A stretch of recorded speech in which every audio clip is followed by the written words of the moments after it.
अजमेर में भाजपा के वरिष्ठ नेता और नगर परिषद के पूर्व सभापति सुरेंद्र सिंह शेखावत ने स्मार्ट सिटी योजना के तहत हुए सभी कार्यों की निष्पक्ष एजेंसी से जांच कराने और दोषी अफसरों के खिलाफ कड़ी कार्रवाई करने की मांग की है। पत्रकारों से बात करते हुए शेखावत ने कहा कि 7 वंडर सहित स्मार्ट सिटी योजना में हुए सभी कार्यों में जबरदस्त भ्रष्टाचार हुआ है। इस योजना में जब से काम शुरू हुआ है तब से लेकर अब तक अजमेर में जितने भी कलेक्टर, नगर निगम आयुक्त, अजमेर विकास प्राधिकरण रहे हैं, उन सभी के खिलाफ सरकार को कड़े कदम उठाने चाहिए। शेखावत ने और क्या कहा, आइए उन्हीं से सुनते हैं।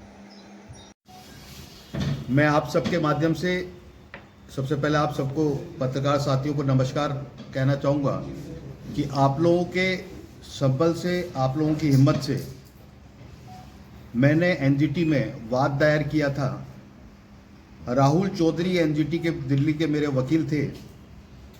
उन्होंने इस वाद को दायर किया था और 21 दिसंबर 2022 में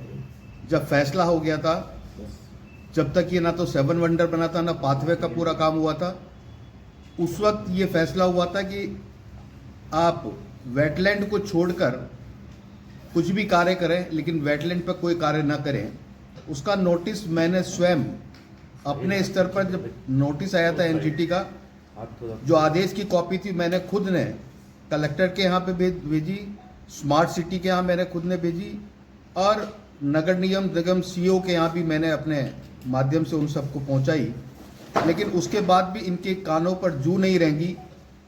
और इन्होंने जिस प्रकार से लगभग 120 करोड़ रुपए का नुकसान हम सबका किया है, क्योंकि जो आदेश थे उसके बाद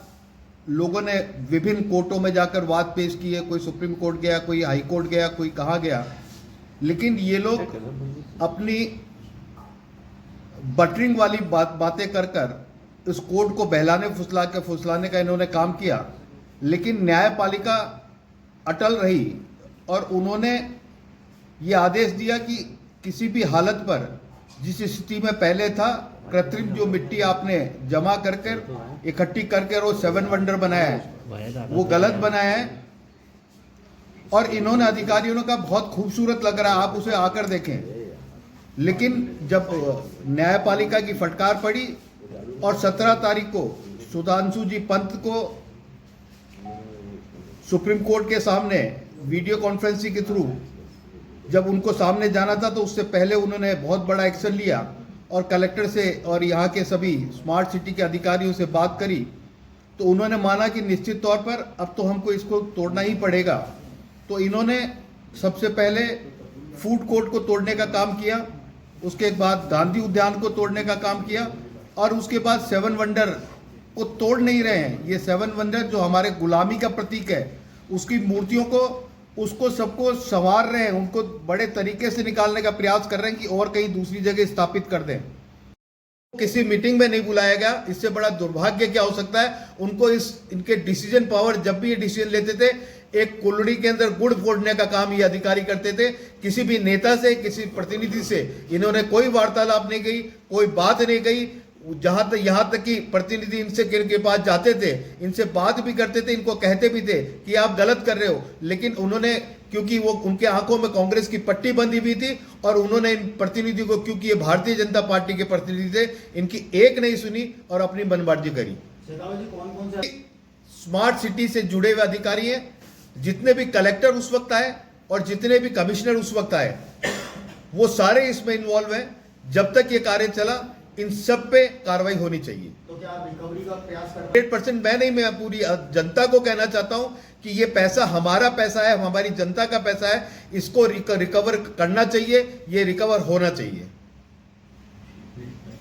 स्पोर्ट्स के कॉम्प्लेक्स बना दिए गए, जो आजाद पार्क नाम हुआ करता था, उस पार्क को इन्होंने बिल्कुल खत्म कर दिया। उसी प्रकार से मल्टी स्टोरी बिल्डिंग्स बनाकर इन्होंने हॉस्पिटल का निर्माण किया। क्या इनका किसी का नक्शा इन्होंने स्वीकृत करवाया? क्या इनका किसी का नक्शा पास कराया? किसी का नक्शा पास। आजाद पार्क में जिस प्रकार से कॉम्प्लेक्स बना दिए गए, एक मकान बनाने के लिए आदमी जब जाता है तो उसे नक्शा पास कराना पड़ता है, टाउन प्लानर के पास जाना पड़ता है कॉमर्शियल नक्शा पास कराने के लिए। और आजाद पार्क में कॉमर्शियल दुकानें बना दी, जिनका नक्शा ने इस पे चांदी कूटी है। उन अधिकारियों पे कार्रवाई होनी चाहिए और उन अधिकारियों से पैसे वसूल करने चाहिए और अब जनता को मैं कहना चाहूंगा, अभी तक जनता सड़कों पे नहीं उतरी, लेकिन अब सड़क पे उतरना चाहिए, क्योंकि ये पैसा हमारा खुद का पहुंचाई थी जब सरकार कांग्रेस की थी यहाँ पर और भारतीय जनता पार्टी की केंद्र में सरकार थी, तो केंद्रीय मंत्री आदरणीय भूपेंद्र जी यादव से मिलकर हमने बात करी थी। उसके बाद जो मैं वकील का नाम बता रहा हूँ, एडवोकेट राहुल चौधरी जो थे एनजीटी के एडवोकेट,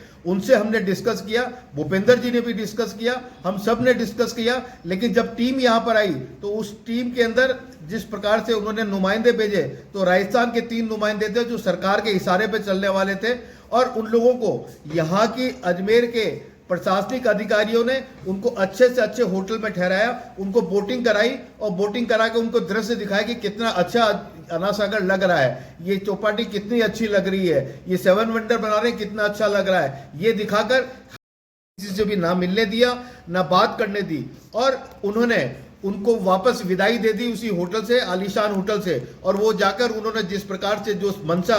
कांग्रेस सरकार की थी, उस मंशा के अनुरूप उन्होंने वो लिखा और उसके आधार पर ये सारे कार्य हुए। जनप्रतिनिधियों की सहमति हुए इसमें हमारे विधानसभा ये था